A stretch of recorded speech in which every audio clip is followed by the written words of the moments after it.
Hello, BookTube. Well, just recently, the long list for the Booker Prize 2019 was announced, and I, of course, wanted to weigh in, because for good or ill, the Booker Prize is a huge feature on the literary landscape, so I thought we'd go through the books that were on the long list first. First things first, we'll just read those off, and I'll list them down below as well. Although the information is readily available, I like this to be a one-stop shop for all things literary. So the long list books are The Testaments by Margaret Atwood, Nightboat to Tangier by Kevin Barry, My Sister the Serial Killer by Oyinkan Braithwaite, Ducks Newburyport by Lucy Ellmann, Girl, Woman, Other by Bernadine Evaristo, The Wall by John Lanchester, The Man Who Saw Everything by Deborah Levy, A Lost Children Archive by Valeria Luiselli, an Orchestra of Minorities by Obioma, Lanny by Max Porter, Quinchotte by Salman Rushdie, 10 minutes, 38 seconds in This Strange World by Elif Shafak, and Frankisstein by Jeanette Winterson. So that's the famous Booker's Dozen, which is 13 books. And it turns out that I do fairly well this year, better than in some years. I have read 10 of the 13. There are only 3 books on this list that I haven't read. And 2 of them I very much want to. One of them is the new Salman Rushdie, a modernized take on Don Quixote that I haven't even seen. I haven't even seen a copy, much less dip my toe in it. But also Nightboat to Tangier by Kevin Barry. I've heard a lot of people whose opinions on books on contemporary fiction I respect praise this book.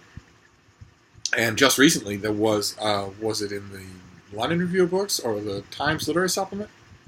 I think the Times Literary Supplement did a roundup of its regular writers, all of whom were talking about books that they're reading this summer or that they're enjoying this summer or whatnot. And Nightboat to Tangier came up often on those lists, even from people that I don't know. So it's a priority of mine, but I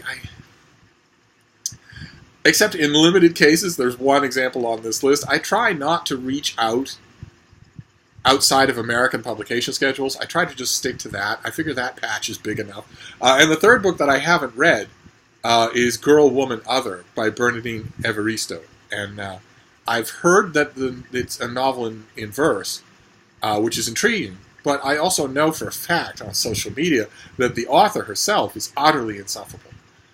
So those two things kind of balance each other out. But there's been a lot of commentary about the Booker Prize this year, the long list. The nature of it. Of course, you get speculation like that and think pieces like that all the time.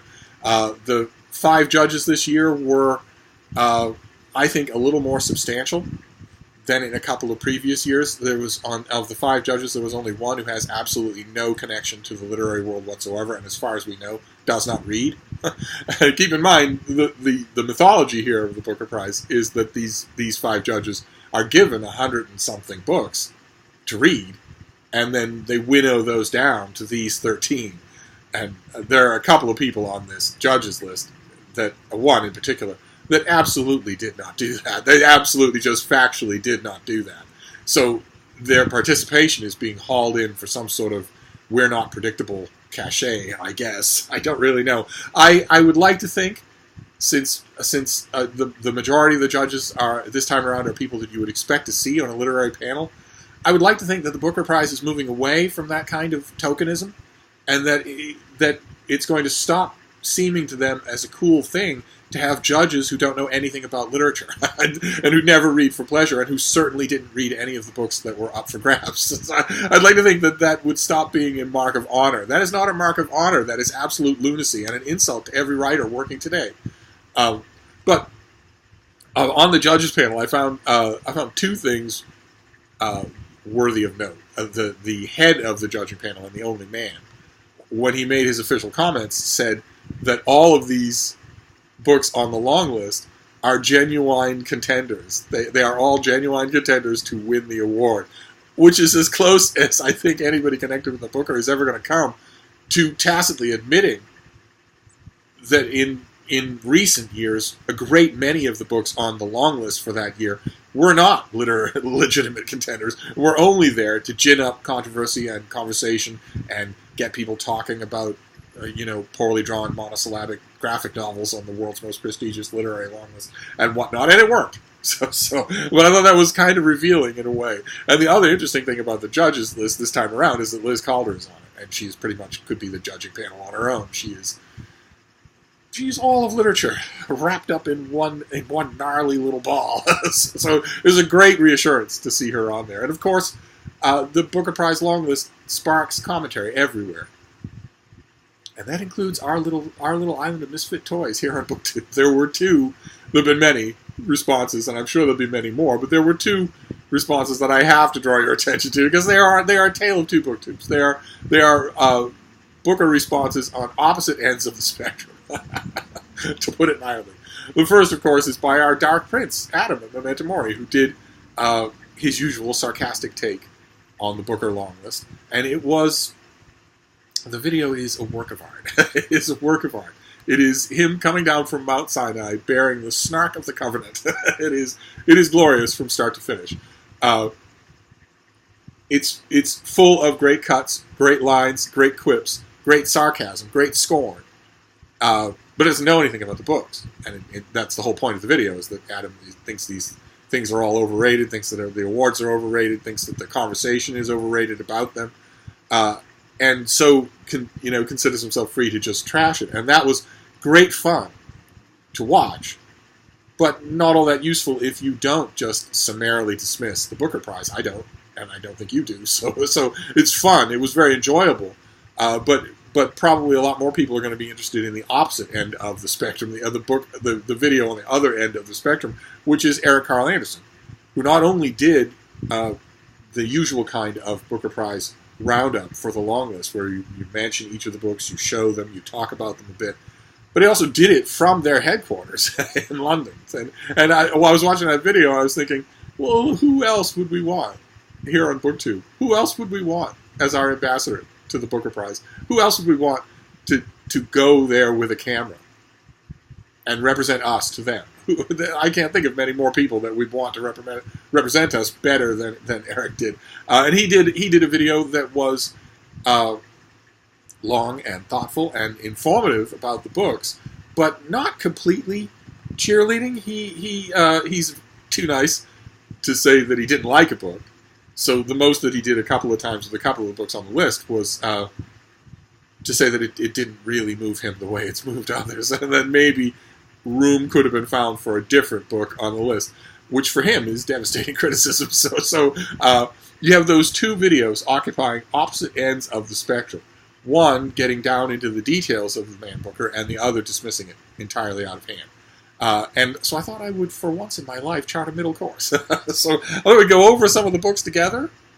The Testaments, that's Margaret Atwood's sequel to The Handmaid's Tale, and I got an advance copy, and it's not out yet. The book is strictly embargoed for, I think, September, which makes it kind of noteworthy that an embargoed, a book that no reader has seen yet, is on this long list, when there are some major books that are not on this long list, like Ali Smith, Colson Whitehead.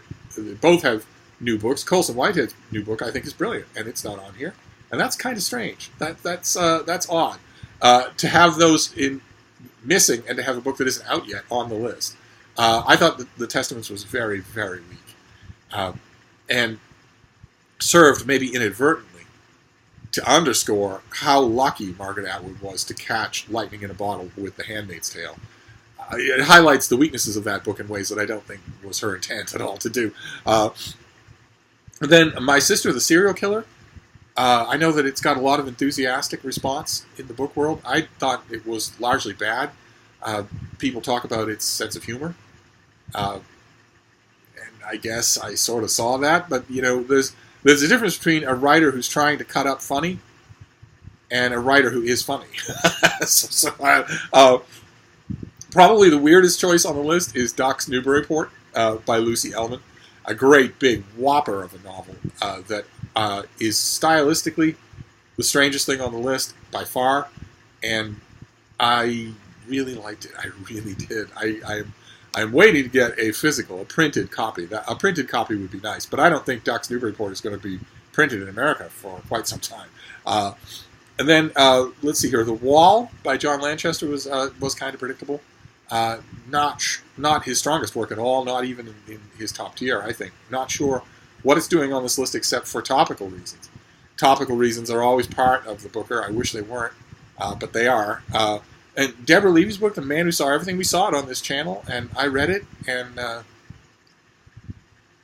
don't know. I don't know what it is that this author is doing for some people, but she's doing it on the ultraviolet spectrum of radiation, because I'm not seeing it at all. The Lost Children Archive I thought was bad, just plain bad. An Orchestra of Minorities I thought was bad, just plain bad. Lanny by Max Porter, very strange, very much in the lyrical, rhapsodic vein of Grief is a Thing with Feathers. He sort of got that part of literature down himself. He sort of occupies it himself. I thought Lanny was tremendously effective. It's a skimpy little thing, though. The fact that it's on the same list with Ducks Newburyport is just astonishing. Although they are the two, stylistically, they are the two most risk takers on the list. And Elif Shafak's book, 10 minutes, 38 seconds in this strange world, is a gut punch. All of her books are gut punches. She is great, and it's my opinion, you heard it here first, that she's going to not only go to the shortlist, but win the Booker Prize for 2019. The book is a gut punch. I have, I don't even have an electronic copy. I have a foreign copy that a friend sent to me because she knows that I'm a fan of this author. And Jeanette Winterson's Frankisstein is a sort of a pastiche. As Eric points out in his video, there are a couple of literary pastiches on here. One, more recognizable or not. The Salman Rushdie book obviously being the prize winner in that regard. And I would have read Frankenstein anyway, but I would have read Frankenstein with maybe a more reserve and maybe a slightly closed mind if it hadn't been for Britta, who mentioned that she always likes Janet Winterson, that she always reads this author, even though not all the books are great, and that she was looking forward to this new book. And then minutes later, I got that copy of the book and thought, okay, well, I can't. There's a thing about BookTube, is that if you watch someone's videos every time they post a video, and you reach a point where you cannot disregard their judgment, even if you don't agree with them, if you can't disregard their judgment, that sort of sticks with you in a wonderful way, in a very helpful, healthy way. And try as I might, I can't disregard Britta's judgment, so I went into the book maybe with more of an open mind than I would have otherwise, or maybe it's just that there were flights of historical fiction in it, but one way or another, I liked it more than any book of hers that I've ever read. And it also is topical. The modern day segments of the book, the segments set in the modern day, are very topical. So those are the 10 that I have read, and I will get around to the other 3. But again, I think I will wait until they come to me instead of going to them. I think I will do that unless I look around and I see that the UK cover is so much better than what's going to be the U.S. cover, in which case I might go the Book Depository route. I've done that before with the Booker Prize. But that is the Booker Prize 2019. The comment that most people have been sharing is that it seems a more buttoned-down and conservative list than in recent years. I agree with that, but unlike a lot of people who are making that observation, I don't think that's criticism. I like that. I think that shows that you've got more readers on the judging panel than in previous years, where you had people saying, who cares? Let's do anything. Sometimes you just have to break stuff. You don't have to break the Booker Prize. Please don't break the Booker Prize. So there's some meaty stuff on here. I have some omissions. I have the Sebastian Barry and the Salman Rushdie feel particularly bad that I haven't read them. So I'll wait and get to them, and I will report back. So that is the Man Booker. It's not the Man Booker anymore. It's just the Booker Prize. Finally, thank God. So we will reconvene with the shortlist. It'll feel like no time at all, and then we'll talk about the winner. Thank you, BookTube.